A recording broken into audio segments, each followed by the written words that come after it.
According to the Bureau of Labor Statistics, food prices rose 0.6% last month. That is the largest single month increase in over 10 years. Over the last year, food prices have risen overall by 2.6%. Just last month, gas prices rose by 9.1%. Gas prices do directly affect the cost of our food. It's how much it costs to get it here. As gas prices go up, food prices go up as well. I have specifically lowered my grocery budget over the last 2 years by over 50%. I have saved myself hundreds of dollars a month. And I've done this through specifically learning how to properly plan for the grocery store. I think there is a 2-part plan that anybody can actually implement and start saving at the grocery store immediately. If you are new here, my name is Jennifer. I make videos about saving money and living a simple life. I'm also documenting our journey to paying off our mortgage by the year of 2024 and ultimately being financially independent. If any of that interests you, then make sure you click on that subscribe button down below. Within these 2 steps, there are parts within them, and each part actually creates the whole step. So omitting one is probably not a good idea. So the first thing you need to start out with is step 1. And in step 1, it's all about the monthly plan. This is going to be a whole lot simpler than doing any kind of a weekly or bi-weekly plan. So at the beginning of the month, follow this process. The first thing you need to do, which you actually won't have to do every month, is create a list of your family's favorite meals. This is going to be a list that you go back to every month and you check out. You know, you can change things up as you wish. I have a purple binder that I keep all of my meal planning information in, and this is just an example of where we would write meals we love. And all I did was put dinners, and then I put a subcategory for sides, others.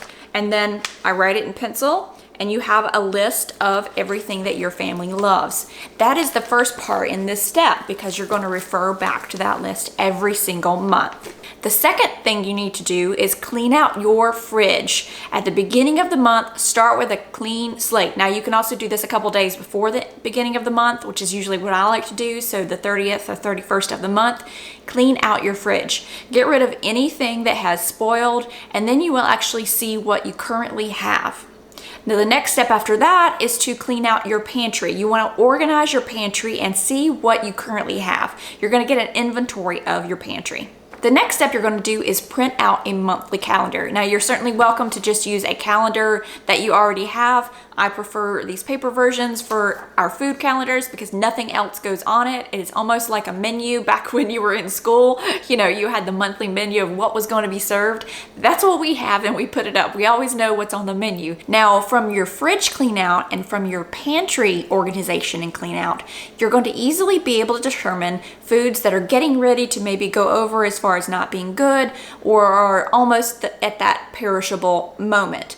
What you're going to use from that is when you do your meal planning for the month, you're going to design your meal plan for the first 7 to 10 days to try to utilize those items. So especially things in the fridge that are getting ready to go bad. Let's say you have a dozen eggs and the best by date says they're going to go bad within the next 10 days. Then maybe using something with eggs over the next few meals is actually smarter than not doing it and throwing those eggs away. Same thing in the pantry. So if there's anything in the pantry that's been sitting there a while, maybe a can of beans, etc., then you're going to pull that out and use that. You can just set something like that on your counter, go through your favorite meals list and see what in your favorite meals list can utilize those almost perishable items. So that is the whole of step 1, and that is basically doing a monthly meal plan.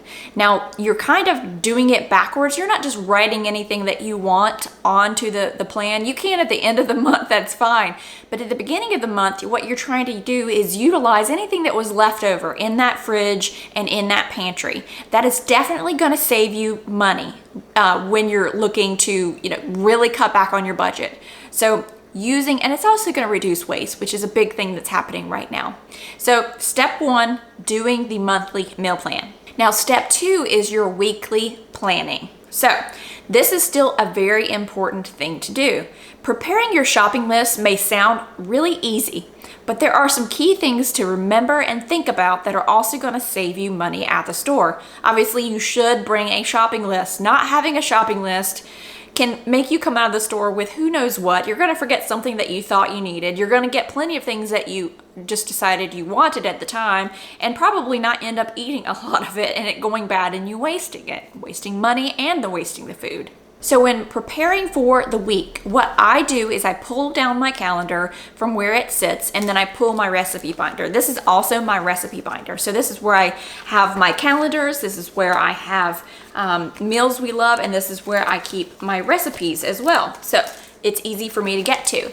Now, one of my subscribers on another video where I talked about some frugal tips had a great idea, which I think I might try to transition to whenever I get time to do it, but it was really a good idea. And it's to take postcards or index cards, recipe cards even, and on the front of it, you're gonna write what the recipe is. So let's say it's chicken noodle soup, or let's say it's beef fajitas, or some sort of whatever the meal is that's on your favorite dinner menu.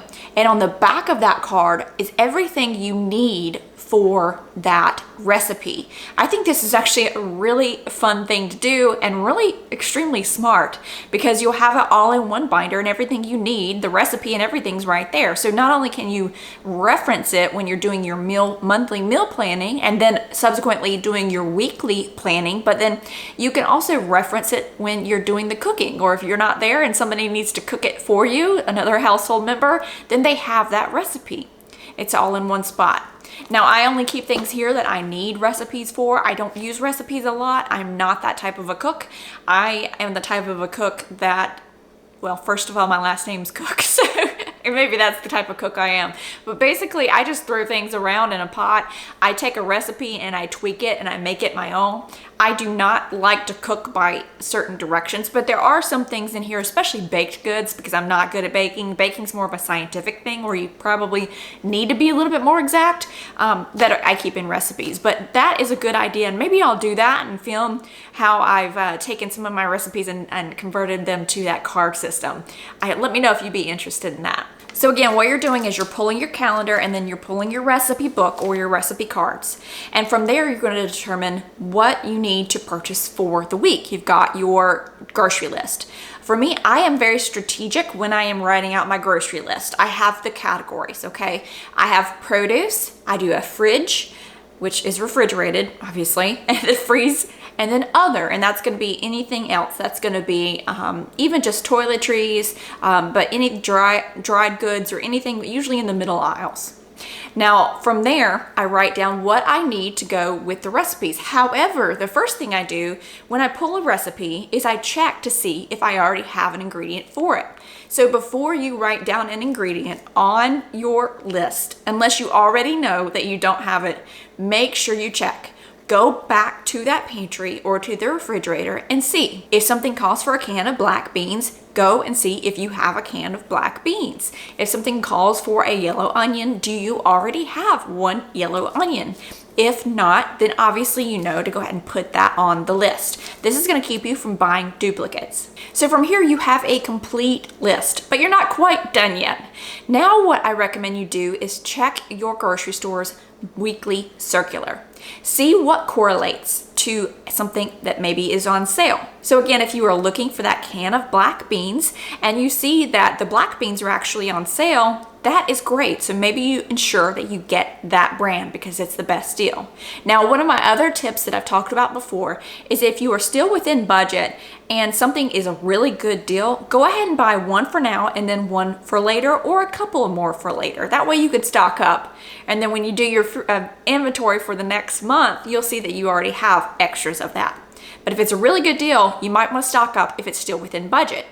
So once you've reviewed your weekly circular to see if anything matches, I also recommend going ahead and searching to see if there is a blogger in your area that covers your preferred grocery store. For instance, here in our area, we have a grocery store called Harris Teeter. There is a website called harristeeterdeals.com, and the people do the work for you. So basically she goes through the circular and she is able to, and all coupons that are around anywhere, and she actually puts the deals. She tells you how much you're saving, what coupons you need to bring, if you need to bring coupons at all, how long the deal is for, and goes over the specific specials and tells you whether it is or isn't a good deal. I am sure there are some of those types of bloggers for a lot of the stores, probably a store near you. So from there, after I've checked the circular, I go and check on if, like Harris Teeter deals, if there's any deals there. And then my last step is to check through any coupons that I currently have and see if any of my coupons also match up with my list. So that is the overall whole of step 2. So the entire process, you have 2 steps. The first is your monthly step and the second is your weekly step.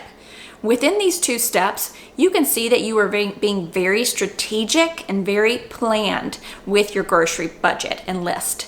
I think it is a smart way to shop, and it may sound like it's a lot of work, but it's really not. The initial setup of it, of getting your book together as far as the meals you love, the recipes for those, I actually enjoy that kind of a thing. But going through and checking your fridge and your pantry once a month are actually pretty smart, because you're not letting it sit for too long and letting things grow mold in the back of the fridge, or letting something get 2 years old, it's spoiled in your pantry. So, and then with the weekly planning, that also doesn't take a long time. It's probably, for me, for the monthly plan, at this point, I've gotten it down to about 20 minutes that it takes me to go through and do a monthly meal plan and ensuring what I do and don't have in my fridge and pantry. And then on the weekly, it probably takes me 10 to 15 minutes, because I'm usually pretty good at knowing if I already do or don't have something, and then just going through those circular ads and seeing if there's anything on sale that I need to make sure I get that specific brand. I know everybody is feeling the crunch at the grocery store, and not in the way of potato chips, but in the way of our money. So if you enjoyed this video, got something out of it, make sure you give it a thumbs up. I hope that you are able to save on your grocery bill as well. Don't forget to subscribe to my channel. I would love to have you back for more videos.